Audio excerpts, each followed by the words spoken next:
¿cómo estás? Es un gusto y es un placer poder compartir en esta hora contigo la palabra de Dios y poder ver lo que Dios quiere para nuestra vida, siendo mi oración desde ya que pueda ser esto de bendición a tu vida. El poder de la Biblia. Y vamos a leer ahí en el Salmo capítulo 19, versículos 7 y 8, donde dice de la siguiente manera: la ley de Jehová es perfecta, que convierte el alma. El testimonio de Jehová es fiel, que hace sabio al sencillo. Los mandamientos de Jehová son rectos, que alegran el corazón. El precepto de Jehová es puro, que alumbra los ojos. Ahora, la Biblia siempre es un libro vivo, la Biblia es un libro vivo. Pero el enemigo quiso ahí, por medio de sus métodos, destruir la palabra de Dios. Dios entonces ahí empezó a preservar la Biblia por medio, de los escribas. Ellos empezaron a hacer copias y copias de las escrituras. Lo hacían con tal temor, con tal reverencia, con tal santidad, que ellos veían letra por letra. Incluso si un escrito de ellos tenía una letra de más comparado con el otro, o una letra de menos comparado con los originales, tiraban ese escrito. Ahora uno dice, no, sí, lo tiraban y lo tenían que volver a hacer.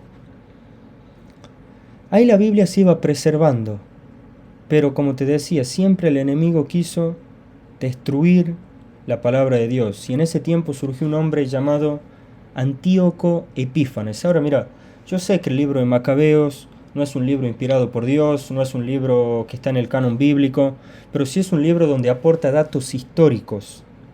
Y el libro de Macabeo decía que este hombre, Antíoco Epífanes, un sirio que se enamoró de la cultura griega, decía que rompían y echaban al fuego los libros de la ley que podían hallar. Es decir, rompían cada libro, cada Biblia que podían hallar, ellos iban y la rompían. Eran los intentos de Satanás por destruir la palabra de Dios. En medio de todo ese contexto surgieron, ¿quién? Los esenios. ¿Quiénes eran los esenios? ¿Sabe quién eran? Yo le podría decir eran hombres dispuestos. Porque eran hombres dispuestos a dejar toda su comodidad, a dejar toda zona de confort y se fueron a vivir al desierto. Dice, ¿no? Al desierto. ¿Para qué? Para de esa manera, en ese lugar, seguir copiando la palabra de Dios. Antíoco Epífanes rompía la Biblia, quería imponer la cultura griega ahí en los judíos. Construyó teatros griegos para los jóvenes, todo ahí, y rompió la Biblia. Pero ahí estaban los esenios, hombres dispuestos a dejarlo todo solamente para volver a copiar y a copiar la palabra de Dios. Copiaban las escrituras. La Biblia se preservó. Es el poder de la Biblia. Hay un hombre, un filósofo francés, Voltaire, que él dijo esto: en solo 100 años después de mi muerte, la Biblia habrá sido eliminada de la existencia. Él dijo, en solo 100 años después de mi muerte, la Biblia, listo, eliminada de la existencia. Claro, es interesante que ahí en la casa donde este hombre murió, Sociedades Bíblicas compró ese lugar y en el día de hoy crean miles de ejemplares bíblicos. Claro, Dios se ríe de estas personas. Él dijo en solo 100 años, pasaron cientos de años y todavía la Biblia continúa. La Biblia es la palabra de Dios, el poder de la Biblia, un libro vivo. Por eso te invito a que veamos 3 evidencias del poder de la Biblia. Primera evidencia, salvación. Y ahí en el verso 7 dice, la ley de Jehová es perfecta, que convierte el alma. Convierte el alma. La Biblia nos va a confrontar con una realidad de que todos somos pecadores y de que toda persona, por medio de sus méritos, no puede llegar al cielo, necesita de Cristo. Pero quiero que nos detengamos ahí en esas 2 palabras. Siendo ya hijos de Dios, la Biblia también tiene que producir un efecto en nosotros. Por eso, dice, la ley de Jehová es perfecta. Esa palabra ahí en el hebreo se puede traducir de la siguiente manera. Se puede traducir es completa. Se puede traducir sin tacha, íntegro. Dice, la ley de Jehová es completa. Pero esta misma palabra va a aparecer en el Salmos 37, verso 18 y 19. Dice, conoce Jehová los días de quién, ahí aparece, de los perfectos, es decir, de los completos, de los íntegros. y la heredad de ellos será para siempre. No serán avergonzados en el mal tiempo, y en los días de hambre serán saciados. ¿Quiénes todos? Los íntegros, los completos, los maduros. Mirá dónde más aparece este término. En Proverbios 28:10, que dice: el que hace errar a los rectos por el mal camino, él caerá en su misma fosa. Mas los, ahí está, ¿ves? Perfecto, es decir, los completos, los íntegros, heredarán el bien. Heredarán el bien. Y Pablo ahí en 2 de Timoteo, tomando este concepto de la Escritura, él dijo de la siguiente manera: toda la Escritura, Antiguo Testamento, Nuevo Testamento, toda la Escritura es inspirada por Dios y útil para enseñar, para redarguir, es decir, para reprendernos, para corregir, para instruir en justicia, a fin de que el hombre de Dios sea, ¿ve? Ahí perfecto, es completo, íntegro, enteramente preparado para toda buena obra. Hay un diccionario por ahí que ser íntegro lo tradujo o lo define de la siguiente manera. Dice: íntegro se dice de la persona cuyo comportamiento es honrado o recto, aun cuando nadie la ve. Temor a Dios. Dice que la ley de Jehová es perfecta, es completa, es íntegra. Pero toda la Escritura es inspirada por Dios. Cuando estoy dispuesto yo a dejarme ver en el espejo de la palabra de Dios, dice que el fin es que el hombre de Dios sea perfecto. ¿Cómo perfecto? Es decir, completo, íntegro, aun cuando nadie lo ve. En la obra de Dios, en todo lugar, en las oscuridades de la vida, aun cuando nadie lo ve, debe ser completo, debe ser íntegro. Pero la siguiente palabra dice: la ley de Jehová es perfecta, ahora que convierte el alma. Ahí esa palabra convertir se puede traducir como enderezar. Ahora mira, el Salmo 119:11 dice: en mi corazón he guardado tus dichos para no pecar contra ti. Claro, siempre uno como hijo de Dios, hay veces que como que se quiere o se le cruzan pensamientos por la cabeza de ceder al pecado. Bueno, la ley de Jehová dice: endereza el alma. Vuelve el alma al camino. Si es que yo me voy descarriando, vuelve a traerme al mismo camino. ¿Te acordás del Salmo? ¿Con qué limpiará el joven su camino? Con guardar tu palabra. ¿Viste? No es que está diciendo el joven con esto ahí va a ser, sino el Salmo está poniendo la consecuencia de cómo el joven puede volver, o la persona puede volver a ser normal. Porque no estamos viviendo en un mundo normal. ¿Cómo puede ser el joven, la persona normal? Dice: guardando tu palabra. En mi corazón, dice, guardado tus dichos, para no pecar contra ti. Pero esta palabra convertir, enderezar, es la misma que aparece en Jeremías 15, 19 al 20. Dice: por tanto, así dijo Jehová: si te convirtieres, ahí está la palabra, yo te restauraré, y delante de mí estarás, y si entresacares lo precioso de lo vil, serás, mira eso, ¿no? Serás como mi boca. Conviértanse ellos a ti, y tú no te conviertas a ellos. Dice que ellos vean tu vida y se enderecen a Dios. Pero, a ver, ¿por qué no es más fácil decir, viste, que se conviertan directamente al Señor a que se conviertan a Jeremías? Claro, la gente no puede ver a Dios. La gente no conoce incluso a Jesús. ¿Sabes cómo es la única manera que lo conozcan? Por medio de tu vida. Conviértanse ellos a ti, y tú no te conviertas a ellos. Vos sos la única persona como hijo de Dios responsable de mostrar a Cristo todos los días en tu vida. Todos los días. Todos los días en tu vida. Abraham Lincoln, político, abogado, presidente de los Estados Unidos, 16º presidente. Él dijo así: creo que la Biblia es el mejor regalo que Dios le ha dado al hombre. Tremendo lo que dijo este hombre. Siendo un presidente, ahí dice: yo creo que la Biblia es el mejor regalo que Dios le ha dado al hombre. ¿Pero por qué? Porque la Biblia es el manual, no para que sepamos cómo es el cielo, sino para que sepamos cómo llegar al cielo por medio de Jesucristo. 3 evidencias del poder de la Biblia. En primer lugar, salvación. En segundo lugar, sabiduría. ¿Por qué? Dice: La ley de Jehová es perfecta, que convierte el alma. Dice, el testimonio de Jehová es fiel, que hace sabio al sencillo. Testimonio de Jehová es fiel, que hace sabio al sencillo. Mira esto, es una evidencia de la sabiduría de la Biblia. ¿Por qué? Porque hay hombres, autores, como vos ves ahí en pantalla, como Platón, como Aristóteles, como todos ellos que hicieron sus copias, que tuvieron sus escritos. Pero mira la autenticidad no tan solo de la Biblia, sino la cantidad de copias. Mira, por ejemplo, Platón, estudiado en filosofía, en licenciaturas, en todo ello, él escribió, o uno de los escritos que él escribió fue en el 427 a.C. Vos lo ves ahí, mira a ver si sale en la pantalla. La primera copia que la tenés ahí fue en el 900, pero después de Cristo. Es decir, un lapso de 1200 años. Y la cantidad que se hicieron de los originales de ese escrito de Platón, solo 7. Solo 7. Aristóteles, bueno, Aristóteles, ¿viste? Ahí se lo estudia en todos lados, se lo lee en todos lados. El primer escrito fue en 400 o 384 antes de Cristo. La copia en el 1100 después de Cristo. Pasaron 1400 años y la cantidad solo 5. Solo 5 copias de los originales. Sófocles, a ver, vamos a ver si levantamos con Sófocles. A ver, 450 antes de Cristo, la fecha de los escritos originales de Sófocles. La primera copia en el 1000 después de Cristo, un lapso también de 1400 años. Cantidad de copias, 100 copias. Bueno, levantamos un poco, ¿no?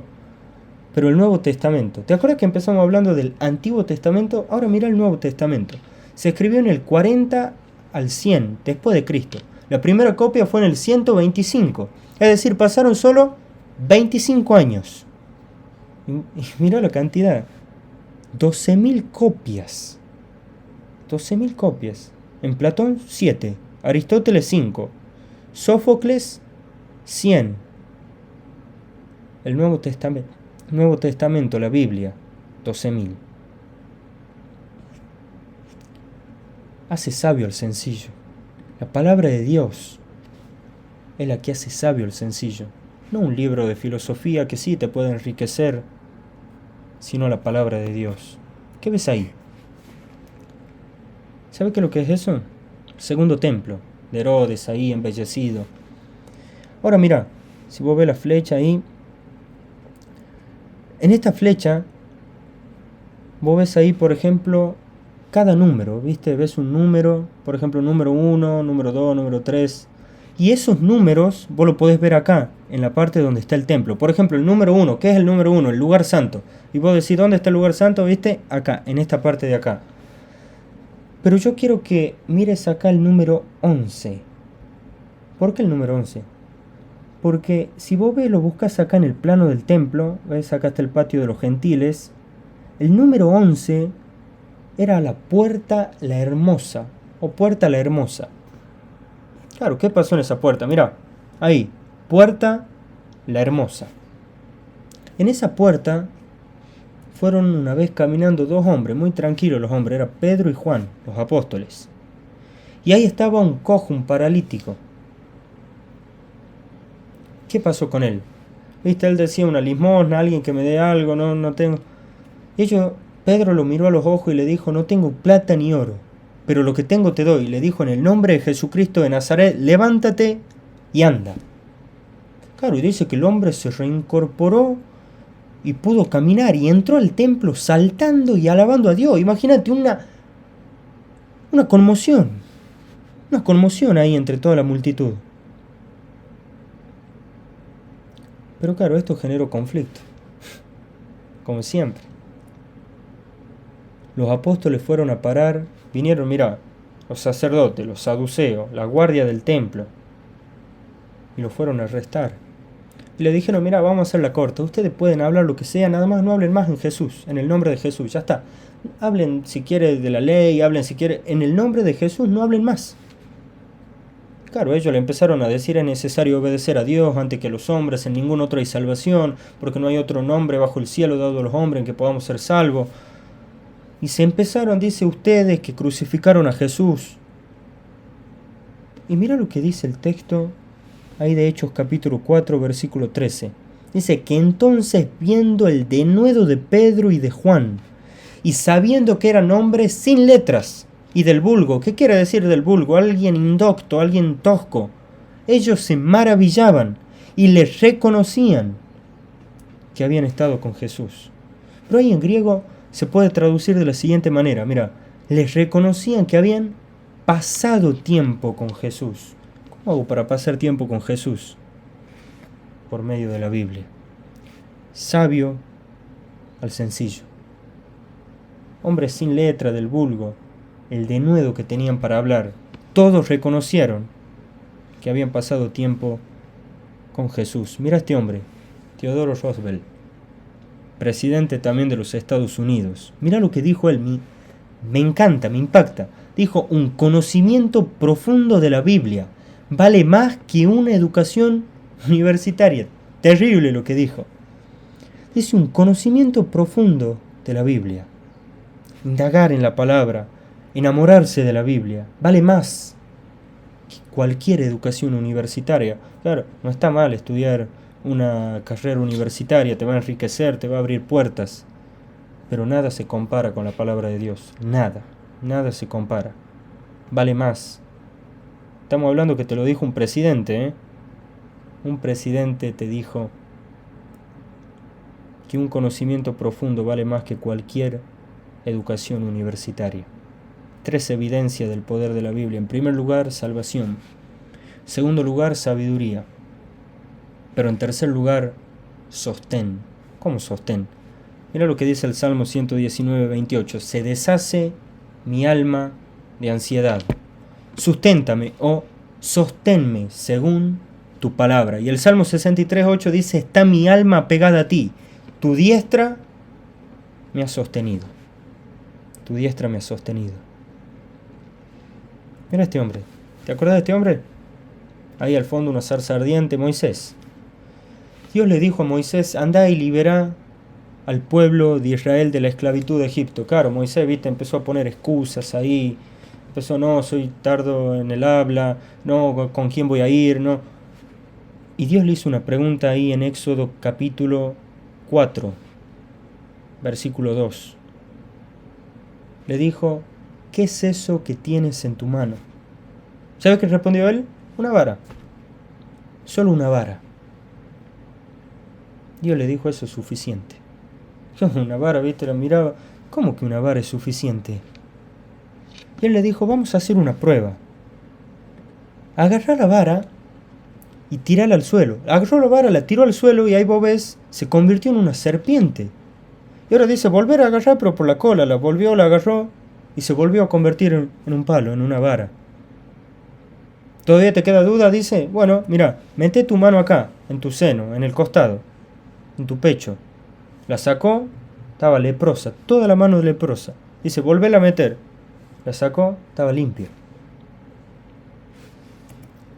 Pero le dijo, con esa misma vara, o él con esa misma vara, el agua se convirtió en sangre. Dice, vos querías una señal, Moisés, ¿qué es eso que tenés en tu mano? Una vara. Dice, es suficiente. ¿Por qué? ¿Qué era lo que estaba enseñando el Señor acá? Estaba enseñando que la Biblia es un poder que da vida. Un palo se convierte en una serpiente. La Biblia es un poder que purifica. La mano que antes estaba leprosa ahora estaba limpia. Pero la Biblia es un poder que transforma el agua en sangre. ¿Qué tenés en tu mano? ¿Sabes qué dijo él? Solo una vara.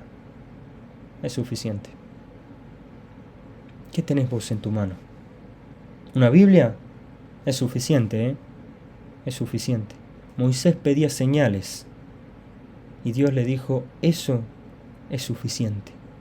La palabra de Dios es suficiente. Pero la palabra de Dios es lo que te va a sostener durante todo el resto de tu vida. Este libro, que es la palabra de Dios, es lo que te va a sostener. No te va a sostener una carrera universitaria que vos me dirás, sí, me va a servir, te va a enriquecer, excelente.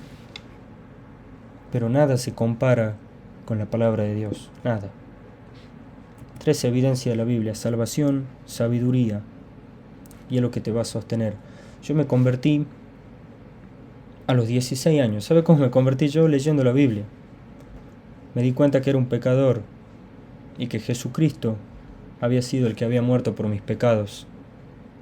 Deposité mi fe en Cristo. Pero claro, viste, empezó ahí mi vida cristiana y uno dice, viste, empezó bien. ¿Cómo empezó? Cuando empezó mi vida ministerial, mi vida cristiana, a los 16 años, cuando yo tenía 16 años, falleció mi madre, el 2 de julio, a las 7 de la mañana. Imagínate, para mí fue durísimo, durísimo, empezar así. Tiempo después fui creciendo, fui buscando la palabra, cada vez la palabra me sostenía más, cada vez me alimentaba más. Tiempo después me fui a estudiar en el Instituto de Palabra de Vida, me separé de mi padre, que digamos es la única familia que, por así decirlo, que tengo. Y fue muy duro de vuelta. Volví de allá. Empecé mi vida ministerial, acá ya sirviendo al Señor, con deseo, todo. Y con 19 años en ese momento empezaron a rondar críticas. Y yo sé que soy un joven, tengo 20 años ahora. Pero a mí lo único que me sostuvo, ¿sabe qué es lo que es? La palabra de Dios, la Biblia. Lo único que me sostuvo. Cuando falleció mi madre, cuando estuve en momentos solos, responsabilidades solas, y yo ahí, en vez de quejarme, la Biblia. ¿Qué tenés en tu mano? ¿Una Biblia? Suficiente. Es suficiente. La Biblia es poder de Dios. La Biblia es la palabra de Dios. Que esto pueda ser de bendición para tu vida y que podamos seguir cada día creciendo. Que Dios te bendiga y hasta el próximo video que podamos hacer.